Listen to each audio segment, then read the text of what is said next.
On est de la police. Pas. Il y a une bombe, il a piégé le plancher, je vous en supplie. Je vous en prie, on va tous mourir. Les gars, RAS ici. Et rien de ce côté. tous les murs là-dedans sont intacts.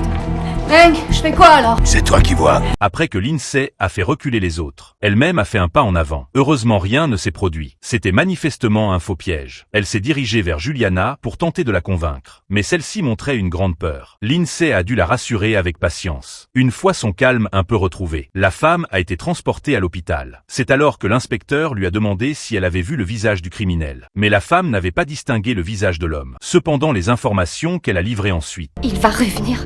Il a dit que si j'étais pas là, il s'en prendrait à ma petite sœur. Je dois y retourner. On contraint la police à accélérer l'enquête. Après enquête, la police a découvert que le conteneur avait été vendu à un homme 4 ans plus tôt. Mais les dossiers indiquaient qu'il était décédé quelques mois auparavant. Ils ont soupçonné que la femme était la commanditaire. Les policiers se sont ensuite rendus au domicile de sa femme. Mais ils n'y ont pas trouvé la femme. En revanche, ils ont entendu des appels au secours. Ils se sont précipités à l'intérieur et ont découvert une cave, où ils ont trouvé la sœur de Juliana. Shani Wallis, Ouais. on va vous sortir d'ici, d'accord?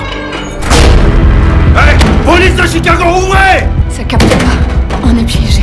Quand quelqu'un a essayé de les contacter, ils n'ont reçu aucune réponse. Hank a immédiatement mené son équipe chez cette femme. Cette fois, la femme a ouvert la porte. Hank est entré avec ses hommes en force. Fouillez-moi ça de fond en comble. Vous n'avez pas le droit. Géraldine, où sont mes 2 lieutenants? J'en ai aucune idée, je voudrais comprendre. Je voudrais parler à votre supérieur. Ma supérieure, elle va nous rejoindre. Vous allez le regretter. De l'autre côté, un coéquipier est allé chercher quelqu'un dans la cuisine. Au début, il n'a remarqué rien d'anormal, jusqu'à ce qu'il voit des traces de grattage au sol. Il a déplacé le réfrigérateur et a découvert une porte cachée. Il a aussitôt appelé tout le monde. Face à la porte cachée, la femme a prétendu ne rien savoir et a rejeté la faute sur son mari défunt. C'est quoi le code? Je vous dis que je n'en ai aucune idée. Et moi je vous dis que je sais que vous le connaissez, je sais que cette fille est ici. Qu'est-ce que vous avez fait à mes hommes? Je regrette, je ne connais pas le code. L'attitude de la femme a profondément irrité Hank. Il l'a traînée jusqu'au débarras et l'a interrogée sur le code de la porte cachée. Mais la femme est restée obstinée. Hank a dû la menacer avec un couteau. C'est quoi le code de la porte? Vous n'oserez pas le faire. Vous n'avez rien du tout.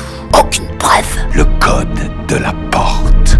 À ce moment, un cri strident a retenti à l'extérieur. Puis la voix de Hank est parvenue sur le talkie-walkie.